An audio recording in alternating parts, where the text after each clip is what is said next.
धोखेबाज काजी अकबर और बीरबल की कहानी। एक बार की बात है, मुगल दरबार में बादशाह अकबर अपने दरबारियों के साथ किसी मुद्दे पर चर्चा कर रहे थे। उसी समय वहाँ एक किसान अपनी फरियाद लेकर आया और बोला, महाराज न्याय करो, मुझे इंसाफ चाहिए। यह सुनकर बादशाह अकबर बोले कि क्या हुआ? किसान बोला, महाराज मैं एक गरीब किसान हूँ। कुछ समय पहले मेरी पत्नी का निधन हो गया और अब मैं अकेला रहता हूँ। मेरा मन किसी भी काम में नहीं लगता, इसलिए एक दिन मैं काजी साहब के पास गया। उन्होंने मन की शांति के लिए मुझे यहाँ से काफी दूर स्थित एक दरगाह में जाने के लिए कहा। उनकी बात से प्रभावित होकर मैं दरगाह जाने के लिए तैयार हो गया, लेकिन साथ ही मुझे इतने वर्षों तक मेहनत करके कमाए सोने के सिक्कों की चोरी होने की चिंता सताने लगी। जब मैंने यह बात काजी साहब को बताई तो उन्होंने कहा कि वह सोने के सिक्कों की सुरक्षा करेंगे और मेरे वापस आने पर लौटा देंगे। इस पर मैंने सभी सिक्के एक थैली में डालकर उन्हें दे दिए। पहचान के तौर पर काजी साहब ने मुझे थैली पर मुहर लगाने को कहा।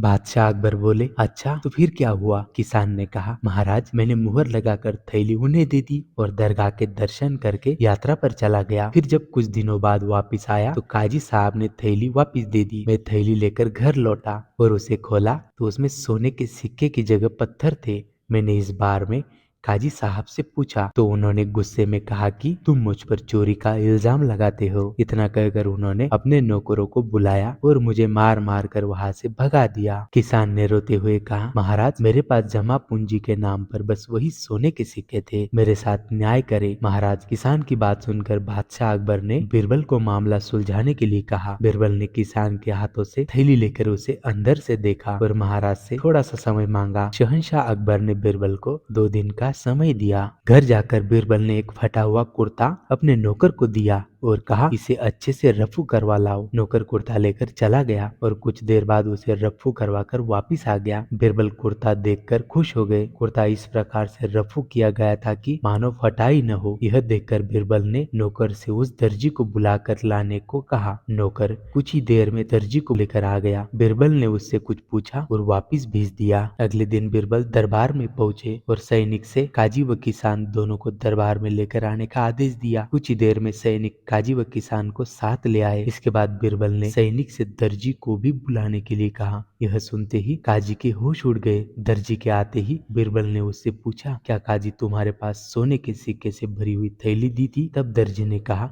कुछ महीने पहले मैंने इनकी सिक्कों वाली थैली को सिया था। इसके बाद जब बीरबल ने जोर देकर काजी से पूछा तो उसने डर के मारे सब कुछ सच सच बता दिया। काजी ने कहा, महाराज मैं एक साथ इतने सारे सोने के सिक्के देखकर लालची हो गया था, मुझे माफ कर दो। बादशाह अकबर ने काजी को आदेश दिया कि वह किसान को उसके सोने के सिक्के लौटाए और साथ ही काजी को 1 साल कारावास की सजा सुनाई। इसके बाद एक बार फिर सभी ने बीरबल की बुद्धि की अच्छी तरह प्रशंसा की। इस कहानी से मिलने वाली सीख, कभी लालच नहीं करना चाहिए और न ही किसी के साथ धोखा करना चाहिए। गलत काम के बदले एक ना एक दिन सजा जरूर भुगतनी पड़ती है। तो दोस्तों ये थी आज की कहानी। आज की कहानी यहाँ पर खत्म होती है। हम आपके लिए अगले एपिसोड में कहानी जो लेकर आए उस कहानी का नाम है अकबर की पहेलियाँ। तो मिलते हैं दोस्तों अगली कहानी में, अगले एपिसोड में कुछ और खास आपके साथ। तब तक के लिए बाय बाय।